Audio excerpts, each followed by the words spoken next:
Ik weet wie het zit. Zal ik u dat eens precies vertellen? Ik wil het vandaag met u hebben over ons Limburgs dialect.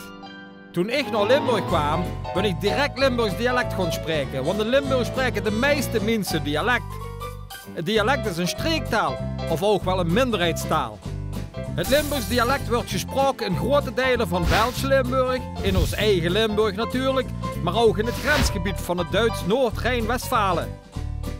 Het Limburg van nu werd vroeger niet altijd Limburg genoemd. Daarom is het Limburgs dialect geen geheel. Want in Kerkrooy zeggen ze bijvoorbeeld niet maken, maar maken. In Midden-Limburg zeggen ze niet slecht, maar slecht. En in Venlo of in Horst zeggen ze ikke in plaats van ik. Maar waar komt de Nederlandse taal en het Limburgs dialect nou eigenlijk vanaf? Daarvoor moeten we teruggaan naar het jaar 1174. Dit is Hendrik van Veldeke.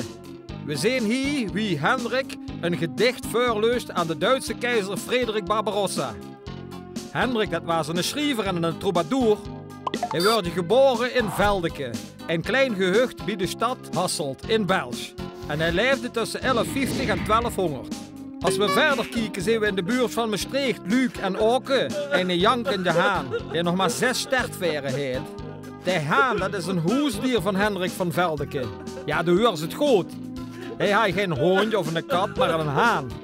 Nou, en de haan die heeft me alles verteld over zijn baasje Hendrik van Veldeke.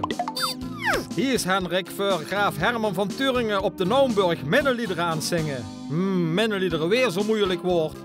Vandaag de dag zullen ze nog gewoon spartlappen tegennemen. Weet je wel, ik heb ook een smartlap gemaakt. Hubbe, ik wil alles van dich hebben. Maar nu terug naar die stertveren van de haan, want die zijn wel heel bijzonder. Die leven namelijk. Ze schrijven in Hendrik zijn hand soms vanzelf. En die zijn dus ook een beetje verantwoordelijk voor de gedichten, de poëzie en de liedjes van Hendrik. Telkens als Hendrik iets wil schrijven, trekt er gewoon ver uit de stert van de haan. De haan en Hendrik van Veldeke wandelen samen heel gaaf, want hier wandelen ze richting Maastricht, op weg voor een hele belangrijke opdracht. Kuster Hessel en gravin van Loon, Agnes Metz heet die, gaven Hendrik namelijk de opdracht om over het leven van Sint-Servaas, weet je wel, de beschermheilige van Maastricht, gaat te schrijven. Ja, natuurlijk heb ik Hendrik van Veldeke zelf ook goed ontmoet. En toen heb ik tegen hem gezegd, Hendrik, tu kunt veel beter met een potlood of een fietsschrijver of een balpen gaat schrijven. Ja, oké, Jippe, dat is goed, beloofde Hendrik. Maar ik ga nu weer reizen en gedichten schrijven. En de Hollanders Nederlands leren. En druimen van één groot land, Europa. Ik heb maar snel weer het van die veren op de plaats in die hanenkont gestoken. De haan was me erg dankbaar. Want hij heeft zijn schoonste veer aan mij gegeven. En die veer heeft alles wat ik u nu vertel allemaal voor mij opgeschreven. En je begrijpt nu natuurlijk dat het Limburgs dialect gaat is om trots op te zijn. Want het was er veel eerder als het Hollands. En zeg nu zelf, de Limburgers spreken eigenlijk gewoon 2 talen.